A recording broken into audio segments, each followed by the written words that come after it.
Hey there, I'm Madison and I'm 34 years old. When I was a kid, my biggest dream was to be a journalist or work with magazines. I loved writing and keeping up with trends, so it made sense for me to study journalism and media in college. After graduating, I worked for several companies. They weren't the big famous ones, but that was okay. I was living my dream.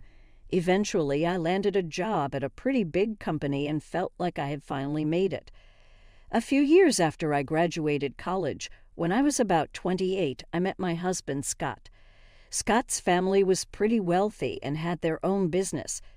I'm mentioning this because his mother, Tricia, always disliked me and insulted me. She thought I wasn't good enough for him and that I shouldn't have married him. Scott and I dated for about 3 years before we decided to get married. As I mentioned, Scott's mom, Tricia, didn't like me. She always put me down and made fun of me for working at a magazine and having a journalism degree. At first, her behavior really hurt me because no one should be treated like that, but for some reason, Tricia thought it was okay to treat me that way. Scott always defended me against his mother. His dad, Fred, also stood up for me whenever he heard Tricia's remarks. I was thankful for both of them. As time went on, I started to get used to Tricia's insults.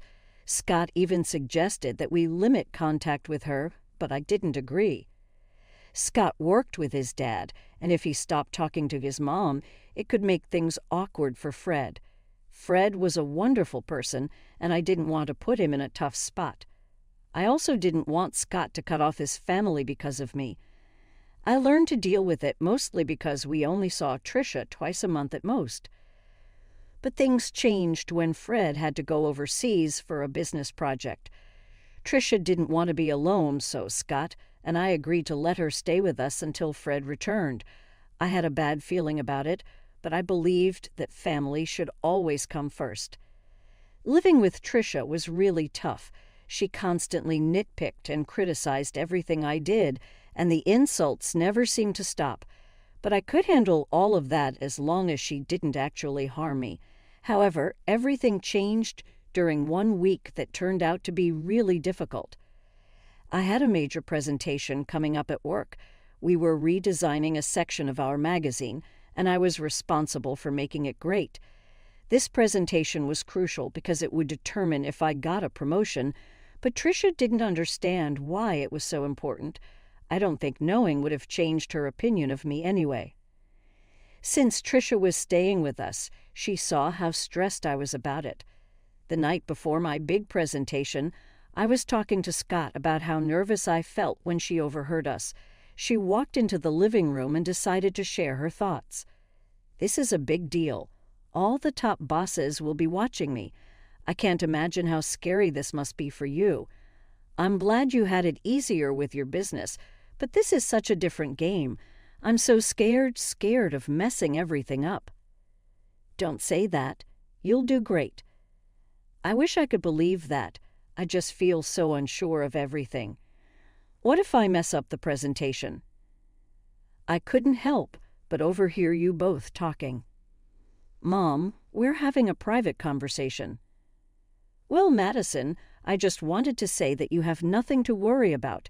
You probably don't have the skills for this, so you'll probably do badly tomorrow." "Excuse me." "Just treat it as a chance to quit your job and be a housewife. Then maybe you'll be good enough for my son. I can't believe he married a journalist." "Mom, you're crossing a line. Leave." "You know what? I don't have time for your nonsense, Tricia.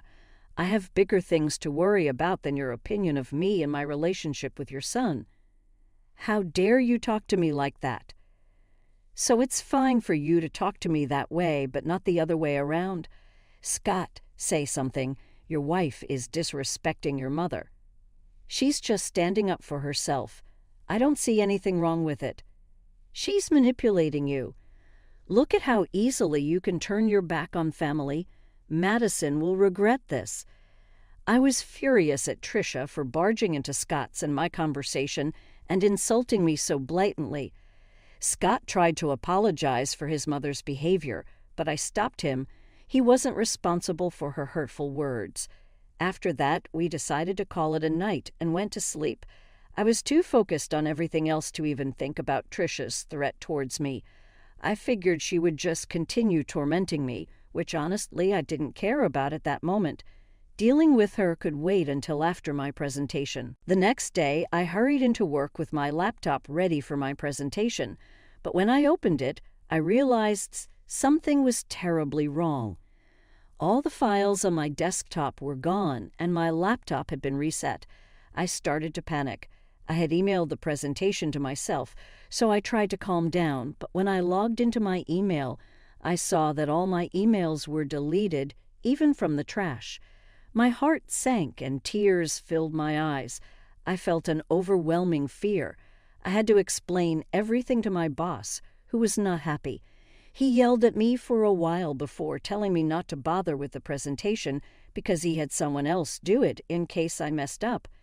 I knew then that any chance for me to advance in the company was gone.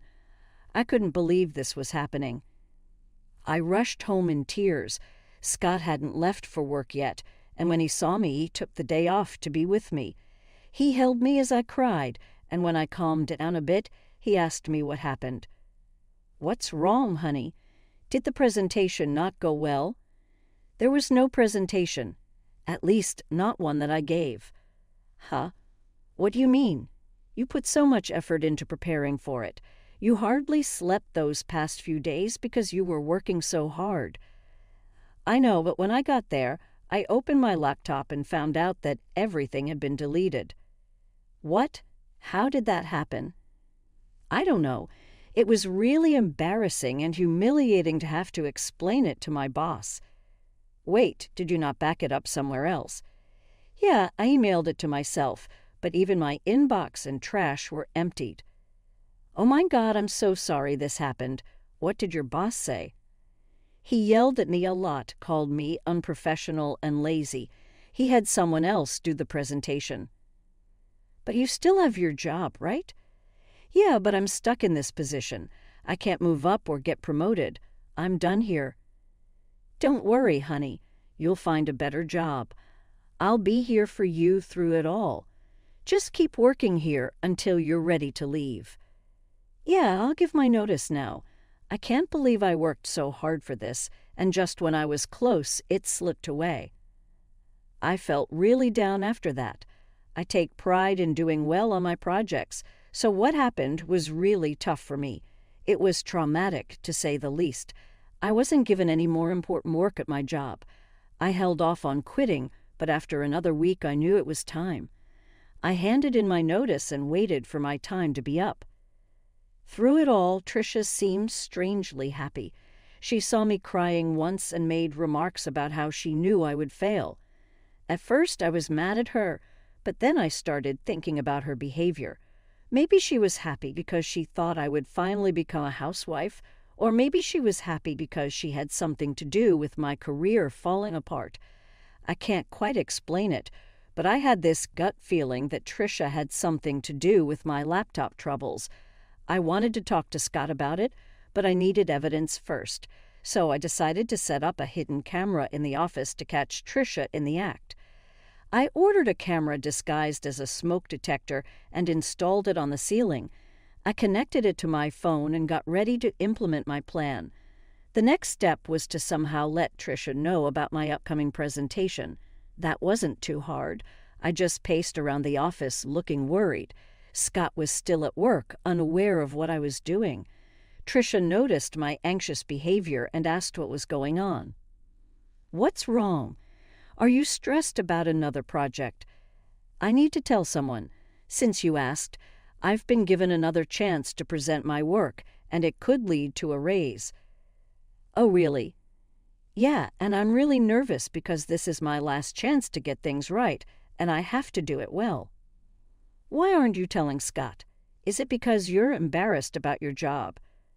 "No, it's because I don't want to disappoint him again.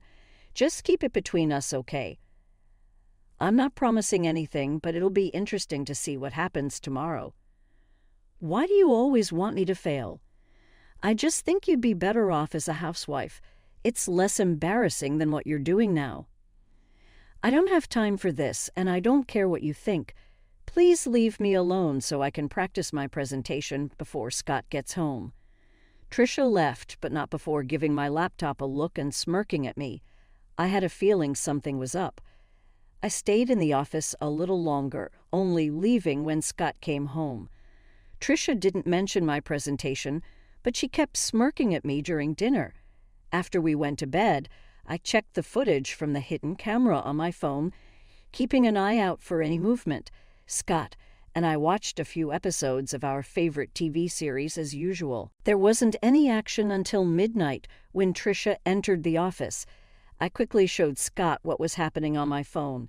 He seemed puzzled at first, but then he saw Trisha messing with my laptop until it shut off and restarted. Scott looked at me, shocked. I explained what I had done, and he was furious with Trisha. Trisha was still in the office, snooping through my files. Scott got up and stormed into the office. He flung the door open, and Trisha looked startled when she saw him. Scott tried to stay calm and asked her what she was doing. "What are you doing in here, Mom?" "Oh, nothing really." "Then why is Madison's laptop still open? Are you accusing me of going through her stuff?" "I think you did more than that, Mom. Firstly, I came in here because I thought this room needed tidying up. And secondly, you know your wife isn't forgetful. She wouldn't leave her laptop open.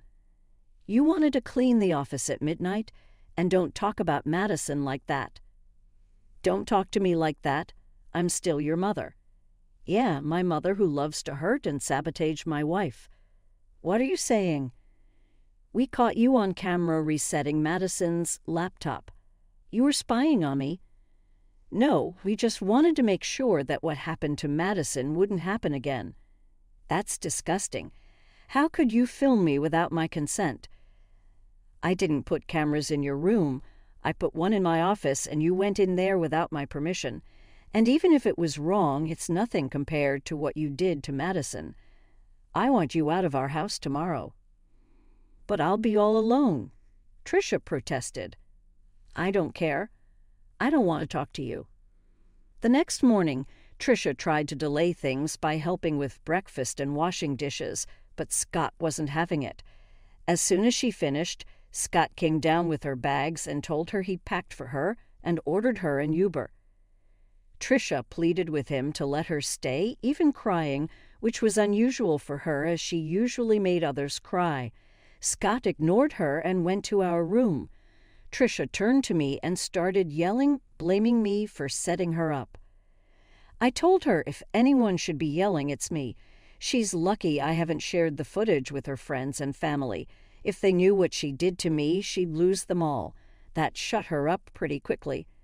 After Trisha left, I felt the weight lifted off my shoulders. Though I was still upset about my job situation, I knew I could bounce back and do even better.